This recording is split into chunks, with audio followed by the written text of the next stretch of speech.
everyone, and welcome to The Feed, Fairygodboss's Facebook Live series in which we elevate and unpack some of the most popular conversations going on in the FGB community. My name is Una, I'm an Editorial Associate here at Fairygodboss, and I'm joined today by my colleague Melina, our Diversity Advisor. Melina, how's it going today? It's going good. Thank you for having me. I'm excited to be joining. Yeah, we're so excited that you're here to talk with us about the really interesting conversations that are going on. So I think we can just go ahead and hop right in. Right. Let's do it.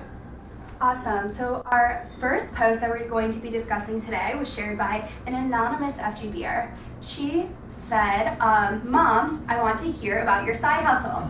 I really want to kickstart my own side hustle, she wrote, but I'm not sure where to start. Working moms, how do you create boundaries around your full-time job and your side gig while still being a good parent? Now, Melina, you are perfect to speak to this. You're a mom, you have a side hustle. You also obviously work here full-time at Fairygodboss. So want to tell us a little bit about your side hustle and then also how you draw those boundaries and make time for it in your everyday life? Sure. This is one of the key topics that's near and dear to my heart. I think, you know, as a working mom and also having a side hustle, the one thing that needs to be present is discipline.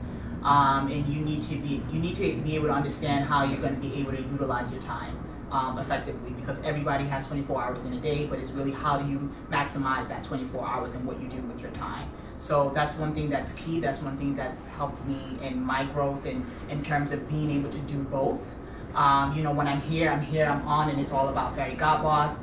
But you know, when my downtimes, if I'm on break or anything of that sort, I can kind of dabble in, answer a couple of emails, do a couple of calls. At night when I put my kids to sleep, that's on. I own a commercial cleaning business, so it's a lot of managing people, making sure that they're at their location, work is still going on, and taking care of business that way. So that's how I've been able to kind of do both, is just being disciplined and really managing my time well.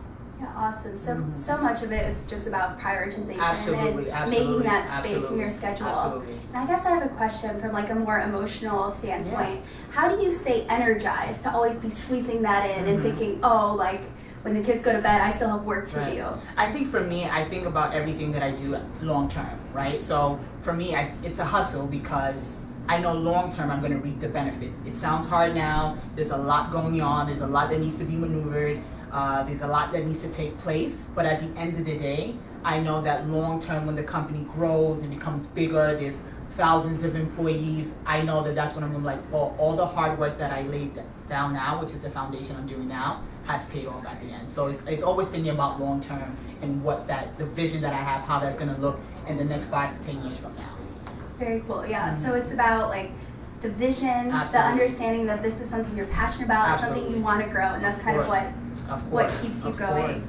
Yeah, I think that's really great insight, that if something aligns with your long-term goals or with your passions for yourself, it makes it kind of easier to keep pushing. And I think this anonymous commenter would agree with you. They said, if your side hustle is your hobby, you're in business. I make candles on the side, but don't find it too overwhelming because I enjoy doing it so much. Absolutely, I agree. It's something that I never in a million years thought that I would be necessarily, I always knew I wanted to be an entrepreneur, but I never thought it would be particularly cleaning. Cleaning is, something that I love doing. I'm kind of like a neat freak, so to speak. Yeah. So it's just, when I tell everybody that I do that, they're like, yeah, that's exactly what we would expect you to be doing, because you're just so particular about how things look and, cleanliness and stuff. So, when it's something you're passionate about it, you don't even realize that you're spending about 5-6 hours doing it because you love it so much. Absolutely, and I think part of what you said that's so insightful too is if you have something that you enjoy, that you know you have a strength at, and that you can provide that value in other people's lives, it's like that sharing makes it so worth it. Yeah, you know that you're adding value, that you're providing something that other people need. So that's very, very cool. In terms of managing motherhood and a side hustle, obviously like things can come up last minute in like both spheres. How do you manage that? I know a lot of commenters mention, it takes a village, asking for help, and also being kind to yourself. But what's your personal approach? Yeah, it does take a village. I do have help. I have my husband who's, operates the business full time. So there's help on that front. I have my parents, I have, my mother-in-law, my father-in-law, everybody just kind of, helping out. And, I think when you need help, you need to ask for help. You know, at the end of the day, in order to accomplish something, if there's something that you're doing that maybe you need to drop off the kids, or you need to ask someone to pick them up a little bit later, or whatever the case might be, depending on, you know, what the situation is, you should ask for help. I mean, I think balancing and just finding, you know, the right, you know, thing to do at that point in time is the way to go about it. I mean, that's kind of been my experience on it. Absolutely. I think that's really great advice. You can only provide value for others if you ask for help yourself. Right. So, going from there, I need your help. Tell me how to dress. Let's get to this next question. All right. I mean, this is another cool one that I love so much, being Fairygodboss, being nominated and winning Fairygodboss's best dress at the workplace. So we're going to jump right into it. What's your Gozi posted? What's your go-to power look when you want to feel like a boss? So here is my power look. And as you can see, yes, it is black. But the one thing that I noticed when you're wearing a dark color, which, you know, a lot of times women tend to gravitate to, it's more simpler, it's easy to find. Absolutely. But I like to throw in a little, what I call a little boom, a little zhush, which is, if you see here, which is my heels here, my platform 6-inch heels, and it just gives me that extra oomph. It makes me taller. I walk into a room, everyone's like, whoa, where's this girl coming from? She's super tall, she has these red heels on. And just, you know, I always tell people, because I love going to networking events, and a lot of people ask me, how do you do it? I mean, what is it that, you know, you're able to just cling and have a conversation instantly? And really, if, you know, especially with people who are introverts, the one thing that you can do is wear a statement piece.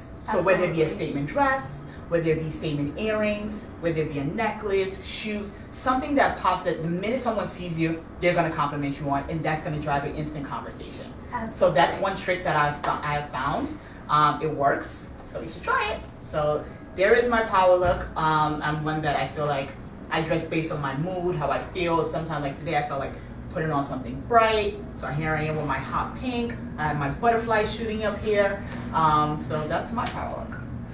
I love that, and I love that advice. I feel like complimenting someone else's outfit, or like kind of fielding those compliments yourself, it's such a casual conversation starter.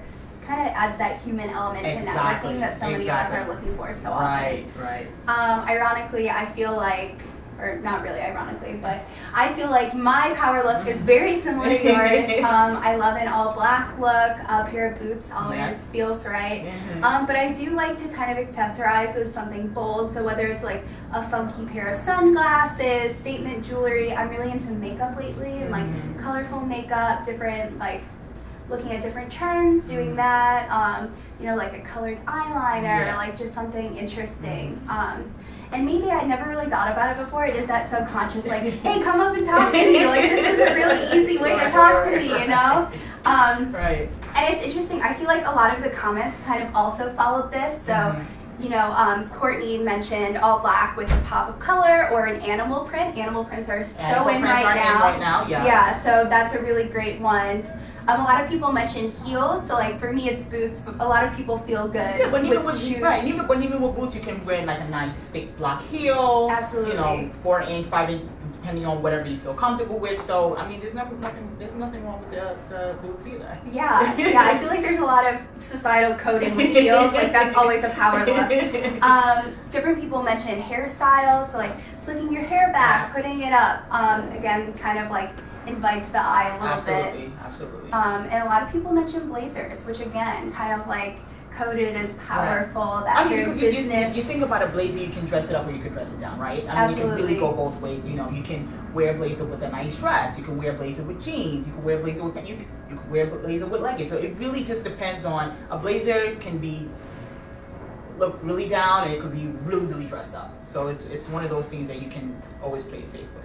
Agreed. Yeah, it's always just like a pop of sophistication that you can really make fit your day. Absolutely. And I feel like that's part of power dressing. It's another topic of conversation is that what makes you feel good and what is comfortable is like that's the key to a power look because you don't want to be walking around fixing yourself right, and like feeling uncomfortable. Yeah, exactly. Like, oh my god, my shoes, I can't walk. Yeah. So yeah. I'd say my like weekend power look is always leggings. It's just like that comfort level, you know. I mean, I'm always dressed through Monday through maybe Friday, but usually Saturdays is usually dressed down and then we pick it back up on Sunday. So absolutely, yeah. I really love the like athleisure kind of trend that's going on. Super cool. But yeah, a lot of power looks. I think ultimately it's what makes you feel good. So okay, so speaking of power and powerful people, we had an article posted on Fairygodboss that really sparked a conversation. And that article was titled, "You Wouldn't Believe How Many People Prefer Having a Male Boss Over a Female." So kind of the gist of this article is that in a 2017 Gallup poll, 55% of Americans expressed no gender preferences for their bosses. But women were more likely than men to express a preference, and they were more likely to prefer male bosses over female bosses. This article really took off in the comments, like I said, and a lot of women were sharing their own preferences. And in line with the survey, a lot of women were expressing a preference for a male manager versus a female manager. So Melina, kind of, what is your take on gendered managerial preferences, or like what is your outlook on kind of this response to this survey? Absolutely. I think, you know, if you would have asked me 2 years ago how I felt about this topic, I would have definitely said, yes, I agree. I would have preferred a male boss over a female boss, and that was just based on experience that I've had. You know, being able to have the opportunity to work with both male and female, just to see, you know, the different, you know, the perspectives and, you know, how how a male works versus how a female likes to work. You know, working with people in C-suite and even lower. You know, working with a male boss, I felt, you know, it was very straightforward. I felt like I can trust them, as opposed to my experience working with female bosses. You know, I didn't feel like that trust was there. But coming to Fairygodboss has shifted my perception on that tremendously, where now I'm part of a community of women who are powerful, who I feel like I can trust them. If I'm having a bad day, I know someone's gonna come and ask me, "Melina, what's wrong with you? You're not your normal self. I don't see you smiling. What's going on?" I feel it feels more like a family, as opposed to an actual workplace where it's just women working here.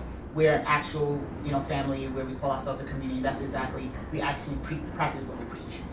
So I think, you know, it really, this topic is really based on experience and what you've seen so far. And, you know, as you come into a different environment and work with, if you work with a male in the past and then you work with a female, then your perception, depending on how that female works, will change. Yeah, so I think Fairygodboss has changed that for me, absolutely.